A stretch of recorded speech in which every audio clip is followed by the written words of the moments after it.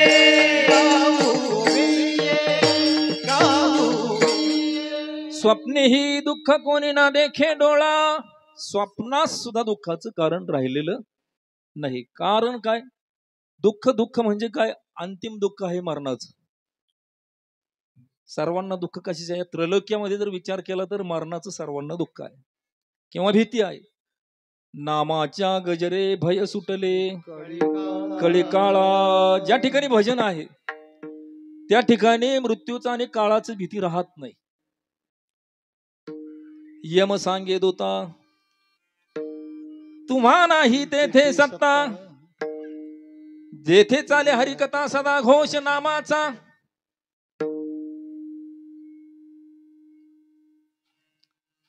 पुढचं प्रमाण काय?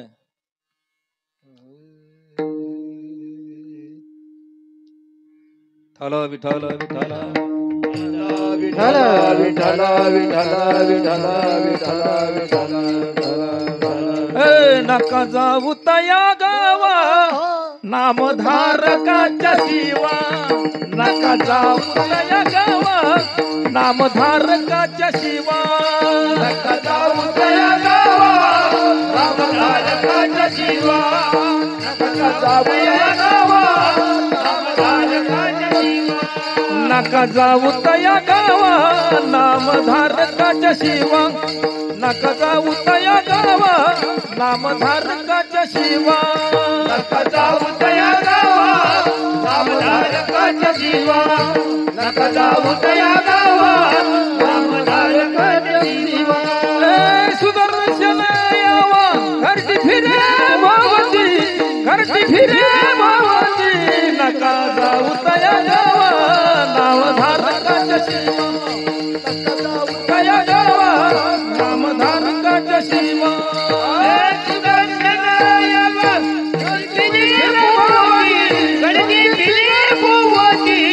नका जाऊ तया गावा नामधारकाच्या शिवा. नका जाऊ तया गावा नामधारकाच्या शिवा. हो, नामसंकीर्तनाचा काम नाम जपाचा राम भजनाचा परिणाम असा आहे की ज्यावेळेस त्या ठिकाणी यमदूत दूतांना सांगतात, यमराज की या भूतलावरती जिथं भजन चालू असून त्या गावाला तुम्ही जाऊ नका. कारण त्या ठिकाणी भगवान परमात्मा त्या ठिकाणी सुदर्शन घेऊन त्यांचं रक्षण करत आहे.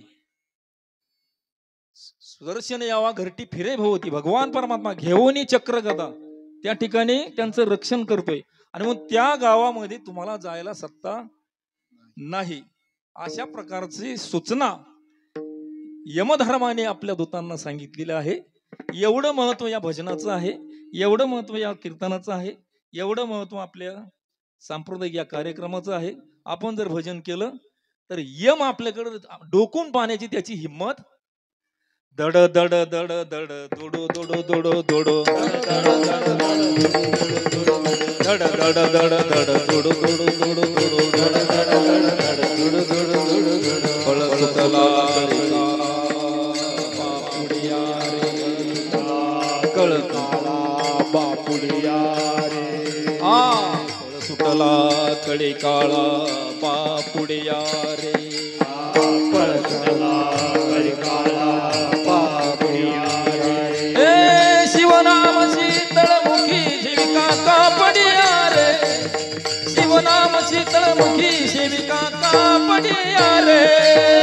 शिवनाम शीतळमुखी शिविका कापडिया रे. शिवनाम शीतळमुखी शिविका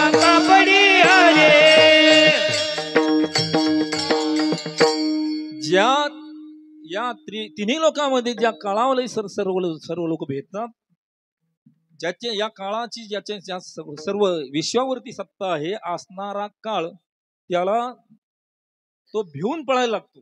कधी आपण जर भजन सुरू केलं तर दड दड दड दड दोडू दोडू दोडू दोडू फळ सुटाला कळी काळा बापुडे या रे. आणि म्हणून या भजनाचं एवढं महत्व आहे. खऱ्या अर्थाने आपल्याला जर भयमुक्त व्हायचं असेल, दुःखमुक्त व्हायचं असेल तर आपण भजनाचा आनंद घेतला पाहिजे, राम भजन केलं पाहिजे.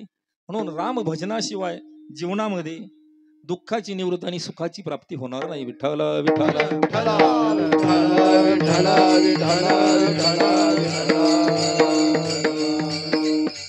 अशा प्रकारचं भगवान परमात्मा या ठिकाणी अवतरण झाल्यानंतर राम राज्यामध्ये सर्व लोक भजन करत होते आणि सर्वजण सुखी होते.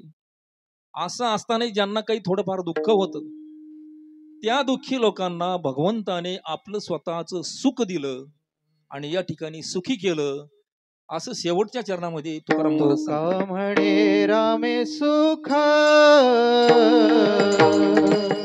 दिले आपुले, तुका म्हणे रामे सुख दिले आपुले, तुका म्हणे रामे सुख दिले आपुले, तुका म्हणे रामे सुख दिले आपुले, तुका म्हणे रामे सुख दिले आपुले, तुका म्हणे रामे सुख दिले आपुले, तुका म्हणे रामे सुख दिले आपुले, तुका म्हणे रामे सुख दिले आपुले. तया गर्भवासीने जाणे कुंडले, तया गर्भवासीने जाणे कुंडले, राम वेळोवेळा आम्ही गाऊ राम वेळोवेळा आम्ही गाऊ दया गर्भवासी जाने कुंडले, दया गर्भवासी जाने कुंडले, राम वेळोवेळा आम्ही गाऊ गे, राम वेळोवेळा आम्ही गाऊ गे. ललिता कांडिता देवी काने बाईये, ललिता कांडिता देवी तागे बाईये, ललिता ललिता कांडिता देविका देविका गे देविका गे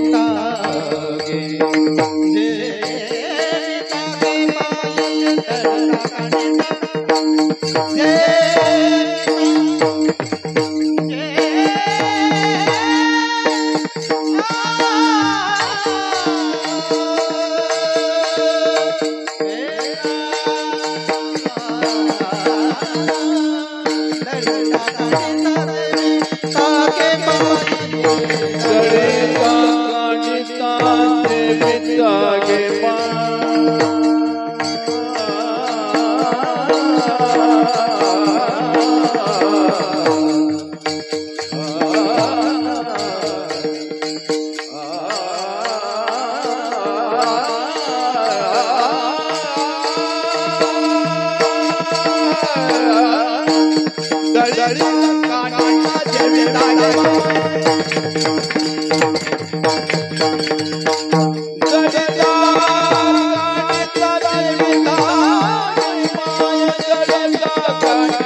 देवी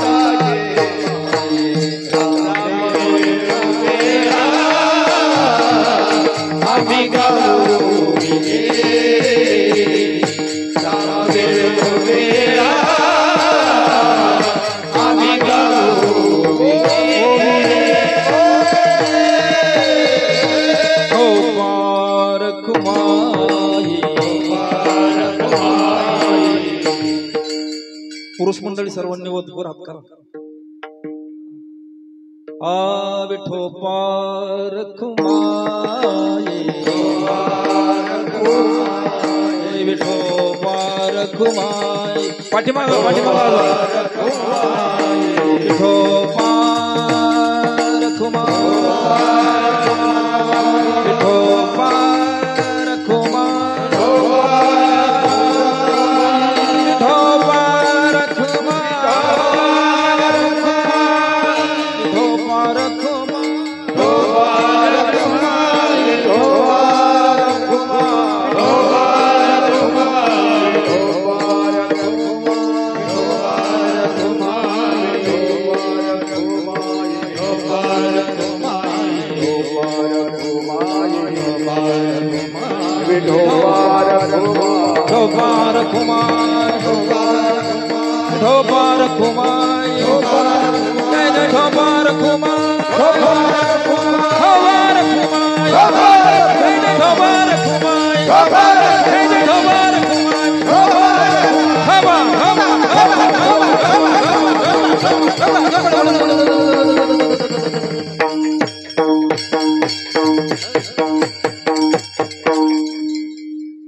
आपल्या नियमित वेळामध्ये आपण भावार्थ पाहण्याचा प्रयत्न केला. या अभंगावरती बोलण्याचा प्रयत्न करत असताना काही चुकीचं असेल तर ते बुद्धीचे दोष आहेत, जे योग्य असेल ते गुरुवारांचं आहे. आपण यातून काही निश्चित बोध घेऊन जावा, कारण रामराज्याची कल्पना या ठिकाणी मांडण्याचा आपण प्रयत्न केला. आणि त्या दृष्टीनं आपल्या घरामध्ये जर रामायण अवतरलं तर निश्चित आपल्याला दुःखाचं काही कारण राहणार नाही. घराघरामध्ये रामराज्य यावं, आपल्या तालुक्यामध्ये यावं, आपल्या जिल्ह्यामध्ये यावं, आपल्या देशामध्ये यावं, आणि ही संपूर्ण असा हा समाज सुखी व्हावा, अशी या ठिकाणी रामनवमीच्या निमित्तानं इच्छा ठेवतो. आपण सर्व पूजनीय मंडळी आहात, कारण संप्रदायाच्या दृष्टीने जर पाहिलं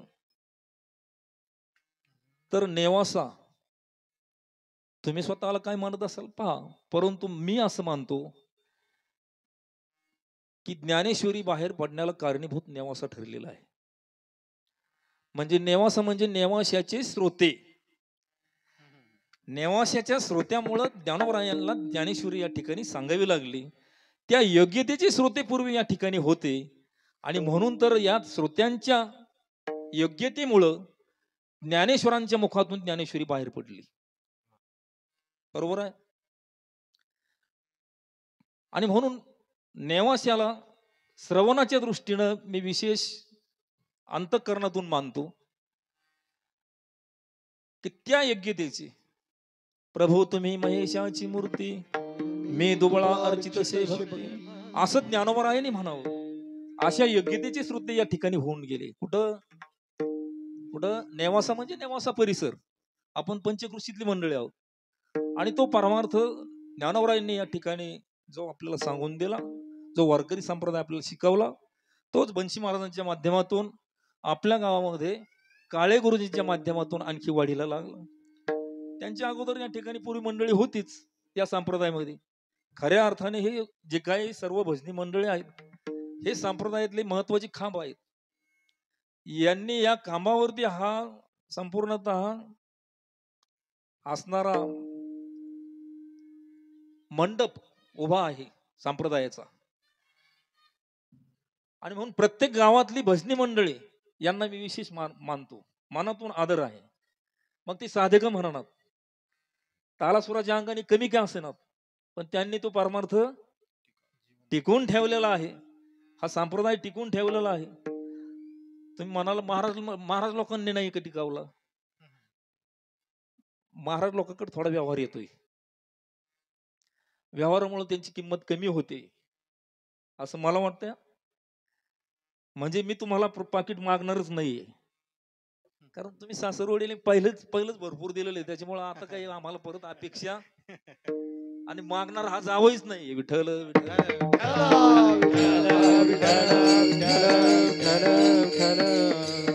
आणि म्हणून मागूच नाही. मागणे हे काय आहे? धिक्क त्याची जिने तुकोबाराय म्हणतात, मागू नये.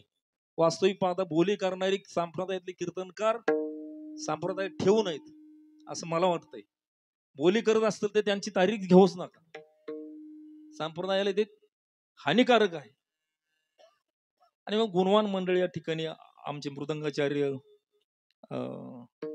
जाधव महाराज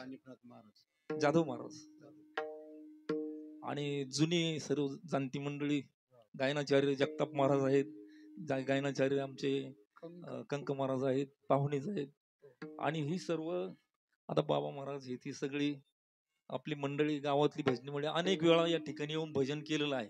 आणि मला खरं म्हणजे भजनाची जन्मजात आवड आहे आणि म्हणून भजनामध्ये मी जितकं रंगतो तेवढं कुठंच नाही रंगत. भजन हे का म्हणे तुका म्हणे येथे भजन प्रमाण आणि काय थोरपण झालावीत अशा तत्वाचे या ठिकाणी आमचं वारकरी संप्रदायामध्ये जीवन जात आहे. यादवबाबांची दिंडी चालवित असताना हा कीर्तन करण्याचं योग आलं आणि या ठिकाणी आपल्या समोर कीर्तन करताना जे काही चुकलं असेल ते विषय सोडून द्या. कोणाला जर या ठिकाणी ड्रेस बसला असेल तर त्याबद्दल माफ आहे का नाही. कीर्तन काढ रेडीमेड असतंय, सभागती कोणाला तरी बसू शकतो, परंतु आपण सर्व सुज्ञ मंडळीने हा कार्यक्रम चालवला त्याबद्दल सर्वांना धन्यवाद. विशेषतः राजकीय मंडळी या ठिकाणी जे आहेत त्यांनी या ठिकाणी या कार्यक्रमाला पाठबळ द्यावं. वारकरी संप्रदायातली मंडळी त्यांचं काम करत असतात, पण त्यांना पाठबळाची गरज असते ती राजकीय लोकांची. आणि या सप्ताहामध्ये कोणी राजकारण आणू नये ही प्रामाणिकपणे आमच्या सर्वांची विनंती असेल. आपलं राजकारणासाठी सगळे मार्ग खुले आहेत, कारण आमच्याकडे चाललंय ते म्हणून सांगतोय बरं का. म्हणजे तुमच्या गावात मला दिसलं नाही ते, या ठिकाणी तुमचे प्रामाणिकपणे सर्व कार्यकर्ते मंडळी या ठिकाणी सहभागी आहेत, परंतु आमच्याकडचं सांगतो राजकारण त्या ठिकाणी उतरून घेतात सप्ताहामध्ये, आणि म्हणून सप्ताहाची वाटोळी होत चालले आणि राजकीय लोकांनी हाणून पाडण्याचं काम चाललंय संप्रदायाचं. या गोष्टी या ठिकाणी नाही आहेत, हे भाग्याची गोष्ट. तेव्हा आपल्या परिसरामध्ये काळेगुरूंच्या माध्यमातून आश्रम निर्माण झालं. 10-10, 5-5 किलोमीटरवरती असे आश्रम झाले पाहिजेत. आपले मुळं संप्रदायाला जोडले गेले पाहिजेत. प्रत्येकाला वाटतं आपला अधिकारी व्हावा आणि टॅबलाच्या वरून आणि टॅबलाच्या खालून पैसे मिळावेत, हे जरा थोडंसं डोक्यातून काढून टाका. किती पैसे मिळाले म्हणून सुख आणि समाधान जीवनामध्ये नसतं. आणि म्हणून तुका म्हणे रामे सुख दिले आपुले, तया गर्भवासा येणे जाणे खुंटले. प्रभू रामचंद्राने जर आपल्याला सुख दिलं, भगवंताने जर आपल्याला सुख दिलं, भक्ती मार्गामध्ये जर आपल्याला सुख प्राप्त झालं, तर या धनाची काही गरजच नाही. फार काही धन लागत नसतं जीवनामध्ये, जगण्यापुरतं भरपूर असतं. आणि म्हणून या ठिकाणी आपण सर्वांची या ठिकाणी ऋण व्यक्त करतो आणि चुकलेले काही जे काही असेल न्यूनते पुरते अधिकते सरते करून घ्या. तुम ते विनमी तशी पायाच्या प्रसादी काही बोललं विनोदी ते क्षमा करणे संती नव्हे अंगभूत युक्ती नव्हे हा उपदेश तुमचे बडबडले शेष तुमच्या पायाचे पुसणे जन्मजन्मी तुका म्हणे. बोला. ज्ञानेश्वर माऊली ज्ञानेश्वर माऊली ज्ञानराज माऊली जय जय ज्ञानेश्वर माऊली ज्ञानराज माऊली तुकाराम. ज्ञानेश्वर माऊली ज्ञानराज माऊली तुकाराम. ज्ञानेश्वर माऊली ज्ञानेश्वर माऊली ज्ञानराज माऊली तुकाराम. जय विठ्ठल जय जय विठ्ठल जय विठ्ठल जय जय विठ्ठल जय विठ्ठल जय जय विठ्ठल जय विठ्ठल जय